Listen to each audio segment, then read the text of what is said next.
Shalom Bapak Ibu Saudara sekalian yang dikasihi Tuhan. Kembali saya akan mengajak Bapak Ibu untuk bersaat teduh. Ini adalah saat-saat yang luar biasa. Kalau kita diumpamakan sebagai handphone, ini adalah saat di mana kita di-charge supaya energi kita kembali penuh, yaitu energi rohani. Tubuh rohani kita kembali kuat sehingga mampu mengontrol tubuh jasmani kita untuk selalu tubuh jasmani kita ini diarahkan berjalan sesuai dengan kehendak Tuhan. Nah, Bapak Ibu Saudara yang dikasihi Tuhan, mari kita akan datang langsung kepada Tuhan. Kita bersyukur buat hidup kita, yang mana hidup kita ini kalau kita renungkan benar-benar Tuhan menggenapi firman-Nya dalam hidup kita. Betapa banyaknya rencana indah yang Tuhan kerjakan dalam hidup kita. Betapa luar biasanya tanda dan mujizat yang telah Tuhan kerjakan dalam hidup kita. Tuhan, Kau sempurna dalam rencanamu dan karyamu. Kuserahkan hidupku, murnikan dengan rohmu. Kita akan pujikan pujian ini. Haleluya.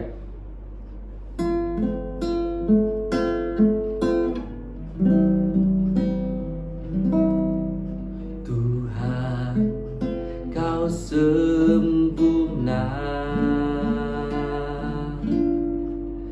dalam rencanamu dan karyamu. Ku serahkan hidupku, murnikan dengan rohmu. Tuhan, Kau sempurna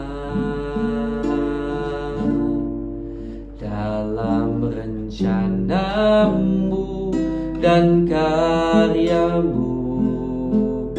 Ku serahkan hidupku, murnikan dengan rohmu.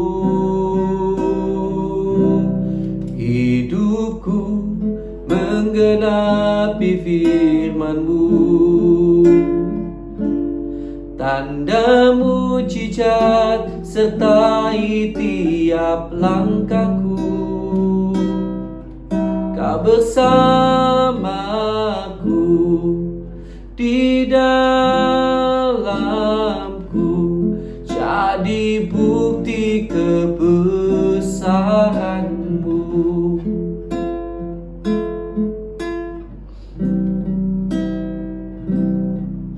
Tuhan, Kau sempurna dalam rencanamu dan karyamu. Ku serahkan hidupku, murnikan dengan rohmu. Tuhan, Kau sempurna dalam rencanamu dan karyamu. Ku serahkan hidupku, murnikan dengan rohmu. Hidupku menggenapi firman-Mu, tanda mujizat sertai tiap langkahku. Kau bersamaku di dalamku, jadi bukti kebesaran-Mu. Hidupku menggenapi firman-Mu,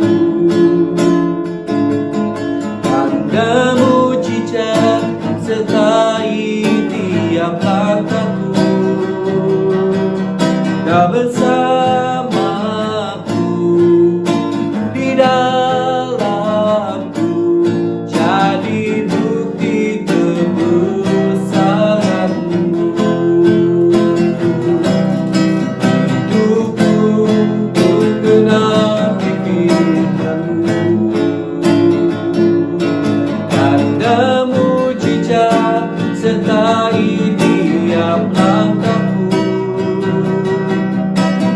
bersamaku di dalamku, jadi bukti kebesaranku.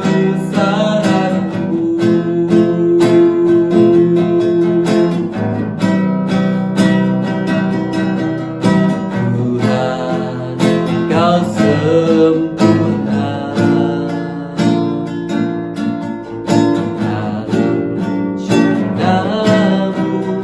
dan karyamu.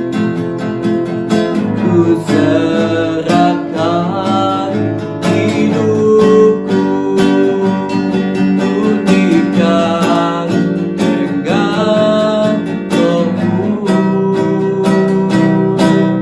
Hidupku menggenapi firman-Mu,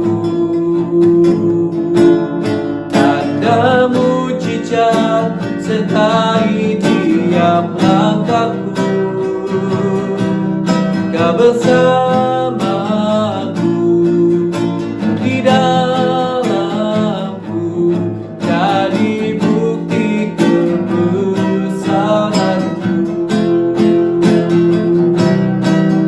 Hidupku menggenapi firman-Mu, tanda mujizat sertai tiap langkahku. Kau bersamaku di dalamku, jadi bukti kebesaranku, jadi bukti kebesaranku,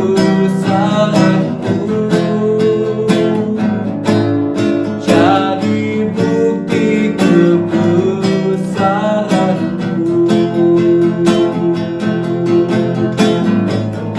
Haleluya,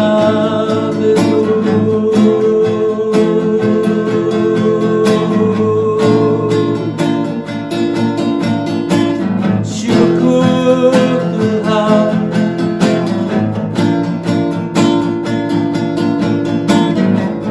Haleluya, haleluya, haleluya, haleluya. Syukur bagimu, oh Tuhan. Haleluya,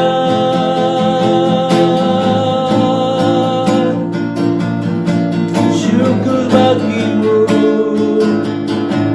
syukur bagimu Tuhan. Haleluya,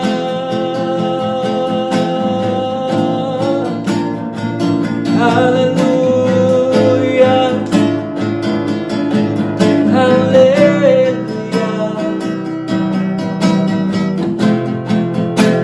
Kami bersyukur Tuhan, tanda mujizat-Mu terjadi selalu. Haleluya,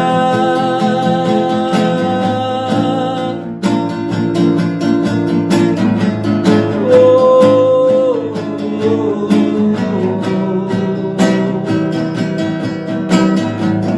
kebenaran firman-Mu, kebenaran firman-Mu terjadi dalam hidup kami. Haleluya,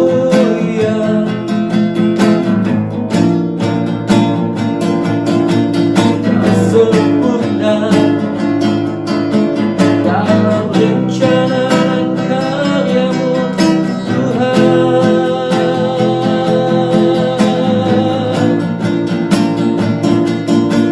Haleluya,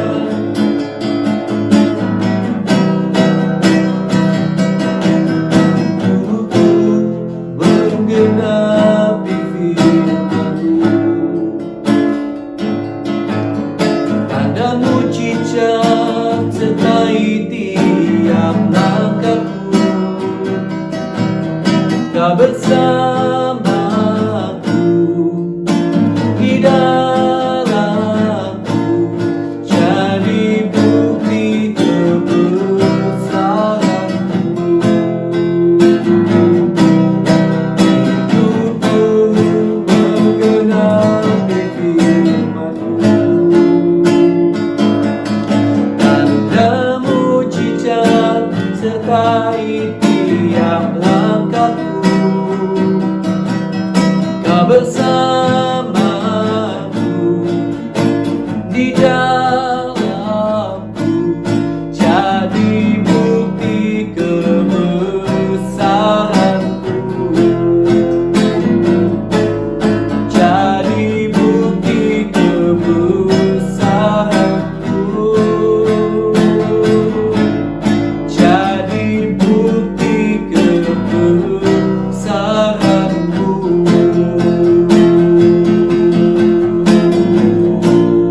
Bapa. Haleluya. Terima kasih Tuhan.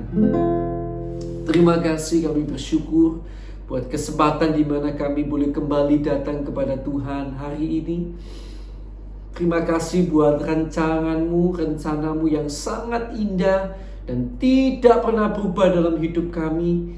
Kami sungguh sangat bersyukur karena Kau selalu baik, kebaikan-Mu tidak pernah berubah Tuhan. Dan kami bersyukur atas kebaikan-Mu. Terima kasih buat mujizat demi mujizat yang telah terjadi dalam hidup kami. Kami bukan hanya akan menikmati mujizat itu, tetapi terutama kami akan bersyukur, dan lewat mujizat itu kami akan justru lebih lagi percaya kepada Tuhan. Sehingga suatu saat kelak ketika Tuhan uji kami, biarlah kami tetap boleh sungguh-sungguh percaya kepada Tuhan. Sekalipun mujizat saat itu tidak terjadi lagi, belum terjadi, tapi kami mau belajar percaya karena mujizat-mujizat yang pernah kami lihat dalam hidup kami sebelumnya. Terima kasih Tuhan, terima kasih. Kami akan bersama datang kepadamu, kami akan membaca firman-Mu. Kiranya Tuhan menuntun dan menolong kami. Terima kasih Tuhan, dalam nama Tuhan Yesus Kristus. Haleluya. Amin. Puji Tuhan. Mari kita akan membaca Alkitab kita dari Kitab Yohanes. Kita sudah sampai pada pasal yang ke-12 ya. Bapak Ibu Saudara sekalian, puji Tuhan. Pasal yang ke-12 dari Injil Yohanes. Saya akan bacakan bagi saudara, ada 50 ayat di sini ya. Semoga saudara baca tetap ya dari Alkitab saudara. Siapa tahu ada kesalahan dalam pembacaan saya, saudara bisa tahu nantinya. Yesus diurapi di Betania. 6 hari sebelum Paskah, Yesus datang ke Betania, tempat tinggal Lazarus yang dibangkitkan Yesus dari antara orang mati. Di situ diadakan perjamuan untuk dia dan Marta melayani. Sedang salah seorang yang turut makan dengan Yesus adalah Lazarus. Maka Maria mengambil setengah kati minyak narwastu murni yang mahal harganya, lalu meminyaki kaki Yesus dan menyekanya dengan rambutnya. Dan bau minyak semerbak di seluruh rumah itu. Tetapi Yudas Iskariot, seorang dari murid-murid Yesus yang akan segera menyerahkan dia, berkata, "Mengapa minyak narwastu ini tidak dijual 300 dinar dan uangnya diberikan kepada orang-orang miskin?" Hal ini dikatakannya bukan karena ia memperhatikan nasib orang-orang miskin, melainkan karena ia adalah seorang pencuri. Ia sering mengambil uang yang disimpan dalam kas yang dipegangnya. Maka kata Yesus, "Biarkanlah dia melakukan hal ini mengingat hari penguburanku. Karena orang-orang miskin selalu ada pada kamu, tetapi aku tidak akan selalu ada pada kamu." Persepakatan untuk membunuh Lazarus. Sejumlah besar orang Yahudi mendengar bahwa Yesus ada di sana dan mereka datang bukan hanya karena Yesus, melainkan juga untuk melihat Lazarus yang telah dibangkitkannya dari antara orang mati. Lalu imam-imam kepala bermufakat untuk membunuh Lazarus juga, sebab karena dia banyak orang Yahudi meninggalkan mereka dan percaya kepada Yesus. Yesus dilulukan di Yerusalem. Keesokan harinya ketika orang banyak yang datang merayakan pesta mendengar bahwa Yesus sedang di tengah jalan menuju Yerusalem, mereka mengambil daun-daun palem dan pergi menyongsong dia sambil berseru-seru, "Hosana, diberkatilah dia yang datang dalam nama Tuhan, Raja Israel." Yesus menemukan seekor keledai muda, lalu ia naik ke atasnya seperti ada tertulis, "Jangan takut hai putri Sion, lihatlah rajamu datang, duduk di atas seekor anak keledai." Mula-mula murid-murid Yesus tidak mengerti akan hal itu, tetapi sesudah Yesus dimuliakan, teringatlah mereka bahwa nas itu mengenai dia dan bahwa mereka telah melakukannya juga untuk dia. Orang banyak yang bersama-sama dengan dia ketika ia memanggil Lazarus keluar dari kubur dan membangkitkannya dari antara orang mati, memberi kesaksian tentang dia. Sebab itu orang banyak itu pergi menyongsong dia, karena mereka mendengar bahwa ia yang membuat mujizat itu. Maka kata orang-orang Farisi seorang kepada yang lain, "Kamu lihat sendiri bahwa kamu sama sekali tidak berhasil. Lihatlah, seluruh dunia datang mengikuti dia." Yesus memberitakan kematiannya. Di antara mereka yang berangkat untuk beribadah pada hari raya itu, terdapat beberapa orang Yunani. Orang-orang itu pergi kepada Filipus yang berasal dari Betsaida di Galilea, lalu berkata kepadanya, "Tuhan, kami ingin bertemu dengan Yesus." Filipus pergi memberitahukannya kepada Andreas. Andreas dan Filipus menyampaikannya pula kepada Yesus. Tetapi Yesus menjawab mereka, katanya, "Telah tiba saatnya Anak Manusia dimuliakan. Aku berkata kepadamu, sesungguhnya jikalau biji gandum tidak jatuh ke dalam tanah dan mati, ia tetap satu biji saja. Tetapi jika ia mati, ia akan menghasilkan banyak buah. Barang siapa mencintai nyawanya, ia akan kehilangan nyawanya. Tetapi barang siapa tidak mencintai nyawanya di dunia ini, ia akan memeliharanya untuk hidup yang kekal. Barang siapa melayani aku, ia harus mengikut aku, dan di mana aku berada, di situ pun pelayanku akan berada. Barang siapa melayani aku, ia akan dihormati Bapa." Sekarang jiwaku terharu, dan apakah yang akan kukatakan? "Bapa, selamatkanlah aku dari saat ini." Tidak, sebab untuk itulah aku datang ke dalam saat ini. "Bapa, muliakanlah namamu." Maka terdengarlah suara dari surga, "Aku telah memuliakannya, dan aku akan memuliakannya lagi." Orang banyak yang berdiri di situ dan mendengarkannya berkata bahwa itu bunyi guntur. Ada pula yang berkata, "Seorang malaikat telah berbicara dengan dia." Jawab Yesus, "Suara itu telah terdengar bukan oleh karena aku, melainkan oleh karena kamu. Sekarang berlangsung penghakiman atas dunia ini. Sekarang juga penguasa dunia ini akan dilemparkan keluar. Dan aku, apabila aku ditinggikan dari bumi, aku akan menarik semua orang datang kepadaku." Ini dikatakannya untuk menyatakan bagaimana caranya ia akan mati. Lalu jawab orang banyak itu, "Kami telah mendengar dari hukum Taurat bahwa Mesias tetap hidup selama-lamanya. Bagaimana mungkin kau mengatakan bahwa Anak Manusia harus ditinggikan? Siapakah Anak Manusia itu?" Kata Yesus kepada mereka, "Hanya sedikit waktu lagi terang ada di antara kamu. Selama terang itu ada padamu, percayalah kepadanya, supaya kegelapan jangan menguasai kamu. Barang siapa berjalan dalam kegelapan, ia tidak tahu kemana ia pergi. Percayalah kepada terang itu, selama terang itu ada padamu, supaya kamu menjadi anak-anak terang." Sesudah berkata demikian, Yesus pergi bersembunyi dari antara mereka. Mengapa orang Yahudi tidak dapat percaya? Dan meskipun Yesus mengadakan begitu banyak mujizat di depan mata mereka, namun mereka tidak percaya kepadanya, supaya genaplah firman yang disampaikan oleh Nabi Yesaya, "Tuhan, siapakah yang percaya kepada pemberitaan kami? Dan kepada siapakah tangan kekuasaan Tuhan dinyatakan?" Karena itu mereka tidak dapat percaya, sebab Yesaya telah berkata juga, "Ia telah membutakan mata mereka dan mendegilkan hati mereka, supaya mereka jangan melihat dengan mata dan menanggap dengan hati lalu berbalik, sehingga aku menyembuhkan mereka." Hal ini dikatakan oleh Yesaya karena ia telah melihat kemuliaannya dan telah berkata-kata tentang dia. Namun banyak juga di antara pemimpin yang percaya kepadanya, tetapi oleh karena orang-orang Farisi mereka tidak mengakuinya berterus terang, supaya mereka jangan dikucilkan. Sebab mereka lebih suka akan kehormatan manusia daripada kehormatan Allah. Firman Yesus yang menghakimi. Tetapi Yesus berseru, katanya, "Barang siapa percaya kepadaku, ia bukan percaya kepadaku, tetapi kepada Dia yang telah mengutus aku. Dan barang siapa melihat aku, ia melihat Dia yang telah mengutus aku. Aku telah datang ke dalam dunia sebagai terang, supaya setiap orang yang percaya kepadaku jangan tinggal di dalam kegelapan.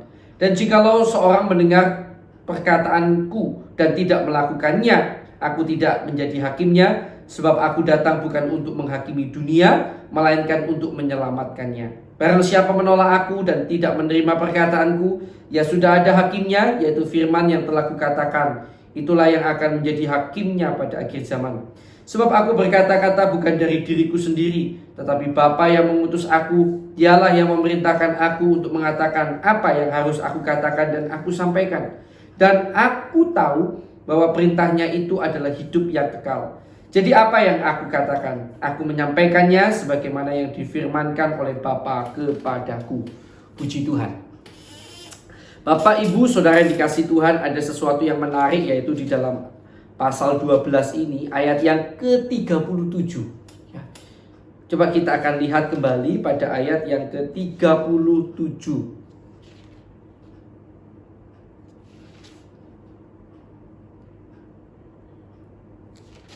Ya, Dan meskipun Yesus mengadakan begitu banyak mujizat di depan mata mereka, namun mereka tidak percaya kepadanya. Ya, perhatikan kata-kata ini. Meskipun Yesus mengadakan begitu banyak mujizat di depan mata mereka, namun mereka tidak percaya kepadanya. Bapak Ibu, saudara dikasih Tuhan, seberapa banyak saudara melihat mujizat, baru kemudian saudara bisa percaya penuh kepada Tuhan. Sekali lagi, seberapa banyak mujizat yang harus terjadi dalam hidup saudara, baru saudara percaya penuh kepada Tuhan. Itu menunjukkan tentang kualitas iman yang saudara miliki. Ya. Nah, saudara, ada orang-orang yang hanya melihat satu mujizat, dua mujizat dari Tuhan. Dia langsung percaya kepada Tuhan sampai akhir hidupnya. Bahkan ketika pada titik-titik di mana mujizat belum terjadi, dia tetap percaya kepada Tuhan. Itulah kualitas iman yang luar biasa. Saudara, kalau saya pribadi melihatnya seperti ini.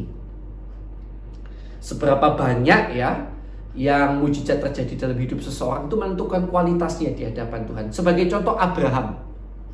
Abraham itu menurut saya adalah orang yang tercatat paling sedikit melihat mujizat Tuhan. Langsung dia percaya, maksudnya ya. Dia hanya perlu sedikit mujizat, dia langsung percaya. Contohnya apa? Contohnya pada waktu Tuhan menyuruh dia keluar dari Ur Kasdim. Dia mendengar suara Tuhan, dan lalu Tuhan menemuinya di perjalanan. Hanya dengan itu saja, dia bisa begitu percaya kepada Tuhan sampai akhir, bahkan dia rela meninggalkan Ur Kasdim. Hanya karena Tuhan berbicara dari surga. Belum tentu loh kalau Tuhan bicara dari surga kita langsung bisa percaya. Misalnya kita disuruh meninggalkan tempat di mana kita berada sekarang yang nyaman, pekerjaan yang nyaman. Belum tentu. Bisa jadi kita akan berpikir ini suara Tuhan bukan ya, kok gini ya, kok saya disuruh pergi dan lain sebagainya. Tetapi Abraham langsung berangkat. Hanya melihat mujizat, mendengar mujizat satu aja dia, yaitu Tuhan berbicara dari surga. Abraham keluar dari tempat ini, pergi ke tempat yang kutunjukkan. Dia langsung percaya. Luar biasa. Musa juga sama. Musa itu hanya melihat mujizat. Pertama kali untuk percaya, akhirnya dia percaya penuh ya. Itu dia melihat semak-semak itu terbakar. Gitu ya. Lalu dia melihat bagaimana tongkat ketika dilempar jadi ular. Dan bagaimana tangannya ketika dimasukkan ke dalam jubah, keluar tangannya itu kusta. Lalu masuk lagi, kira-kira gitu sembuh. Hanya itu aja. Langsung, ya sambil dia bicara dengan Tuhan, langsung dia akhirnya diutus Tuhan berangkat ke Mesir. Dan dia dengan begitu berani menghadapi Raja Mesir. Gak gampang itu. Bagaimana kalau nanti sampai Mesir, mujizat tidak terjadi? Malu, bisa dibunuh loh. Ya, saudara lihat orang-orang ini begitu percaya pada Tuhan Allah lewat sedikit mujizat yang dialami. Langsung percaya, walaupun kemudian mujizat belum terjadi, dia sudah percaya duluan. Bahwa dulu Tuhan tolong saya, sekarang pun Tuhan mampu tolong saya. Beda dengan Thomas. Thomas 3,5 tahun lamanya melihat mujizat demi mujizat, tapi sampai akhir dia masih harus mencocokkan tangan ke lubang paku Yesus baru dia percaya katanya. Dan Yesus berkata, Thomas, kau melihat dan baru kau percaya. Berbahagialah mereka yang tidak melihat namun percaya. Sekali lagi Bapak Ibu, berapa banyak mujizat yang saudara perlukan untuk membuat saudara percaya pada Yesus tidak ragu-ragu. Ketika masalah menghantam saat ini, saudara tidak ragu-ragu, tetap percaya pada Yesus. Itu menentukan kualitas iman saudara. Apakah saudara punya iman seperti orang-orang Yahudi atau seperti orang Israel di padang gurun yang selama 40 tahun melihat perbuatan ajaib Tuhan, di Mesir lihat perbuatan ajaib Tuhan, toh Mereka tetap bersungut-sungut pada Tuhan Allah. Ataukah saudara seperti Abraham yang tetap mampu percaya kepada Allah apapun yang terjadi, sekalipun dia harus melihat tanah yang dia tuju itu bukan tanah yang subur bagaimana pada zaman Abraham. Terbukti Abraham gali-gali sumur kan ya. Baru kemudian kira-kira berapa ratus tahun kemudian, ketika zaman anak cucunya, tanah itu menjadi subur berlimpah-limpah susu dan madunya. Nah Bapak Ibu Saudara yang dikasihi Tuhan, karena itu mari kita akan belajar hari ini, belajar percaya kepada Tuhan.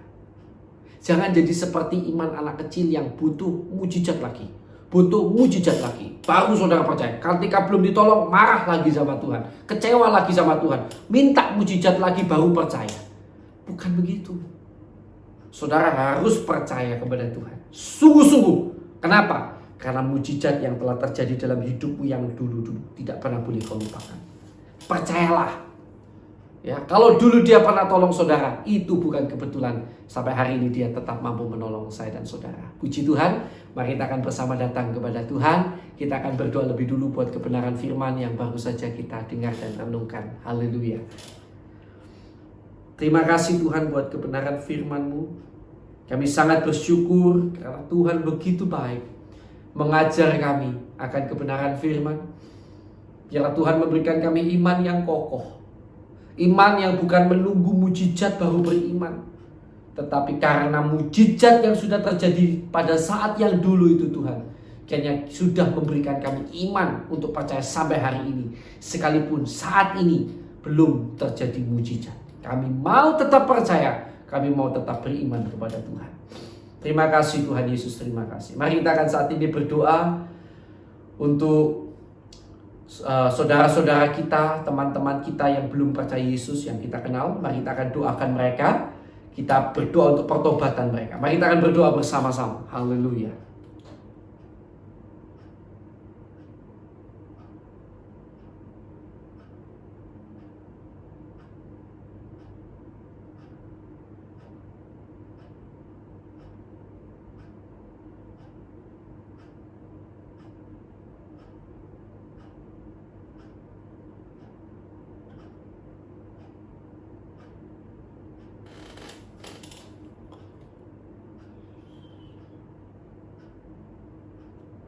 Baik, sudah ya.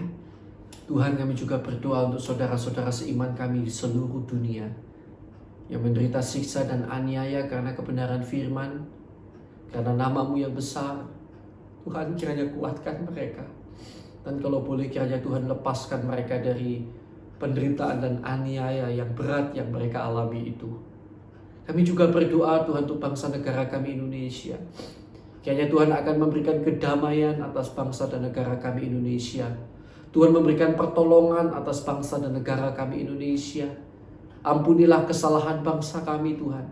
Pemimpin bangsa kami, pendahulu bangsa kami. Bahkan kami umat-Mu yang ada di Indonesia. Ampuni Tuhan. Kiranya Tuhan mencurahkan hujan pertobatan dan roh takut akan Tuhan atas bangsa kami. Kiranya Tuhan menolong bangsa kami keluar dari keterpurukan yang ada saat ini. Baik dalam ekonomi, dalam hal-hal yang lain, kesehatan, semuanya. Kiranya Tuhan menolong bangsa dan negara kami Tuhan. Kami juga tidak lupa berdoa untuk semua hamba-hamba Tuhan di seluruh dunia, siapapun mereka yang disebut sebagai seorang hamba Tuhan, termasuk hamba-Mu Tuhan. Secara pribadi juga gembala-gembala sidang, kami berdoa untuk mereka, berdoa untuk guru-guru penginjil, semua orang yang disebut pendeta, semua orang yang disebut sebagai hamba Tuhan memiliki gelar teologi, gelar kependetaan. Kami berdoa untuk mereka semua, dan kami semua Tuhan tolong berikan pada kami dan keluarga kami hati yang terus tulus dan ikhlas di dalam melayani-Mu, tanpa ada tendensi yang lain selain untuk menyenangkan hati-Mu Tuhan. Cukupkan kiranya segala yang kami perlukan, dan kiranya Tuhan memperlengkapi kami dengan kemampuan-kemampuan surgawi untuk kami dapat lebih efektif di dalam melayani-Mu Tuhan. Dan kami juga berdoa untuk jemaat-jemaat yang kami gembalakan, yang kami layani.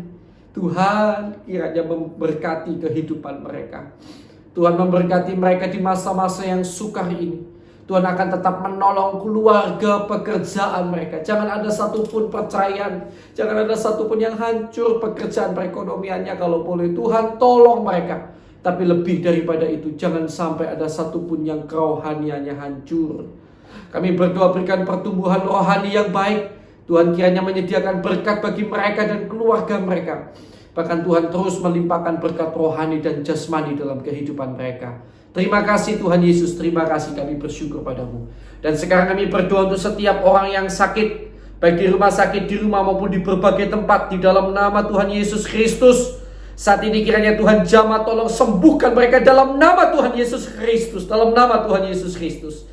Dan kami juga berdoa Tuhan untuk setiap orang yang hari-hari ini dalam masalah. Kalau masalah-masalah ini terjadi karena kesalahan kami, Tuhan kiranya ampuni kesalahan kami. Kiranya Tuhan nyatakan kesalahan kami, dan Tuhan tolong agar kami mampu bertobat. Demikian juga Tuhan, kalau masalah ini terjadi karena Tuhan punya rencana, di dalam nama Yesus kiranya Tuhan menjadikan kami pemenang. Bahkan lebih daripada pemenang, Tuhan menolong kami dalam segala masalah kami dan memberikan kami kemenangan dalam nama Tuhan Yesus. Dan segala kuasa kegelapan, kuasa iblis yang mengikat anak-anak Tuhan sehingga terus berbuat dosa, kami ikat, kami patahkan, kami usir kau keluar di dalam nama Tuhan Yesus Kristus. Kuasa darah Yesus menguasai kami semuanya. Haleluya, haleluya. Dalam nama Tuhan Yesus, dalam nama Tuhan Yesus. Terima kasih Tuhan, terima kasih. Sekarang Bapak Ibu Saudara sekalian, saya persilakan Bapak Ibu Saudara sekalian untuk berdoa bagi pergumulan doa pribadi yang saudara Bapak Ibu miliki masing-masing. Mari kita akan berdoa bersama-sama.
Baik, sudah ya Bapak Ibu.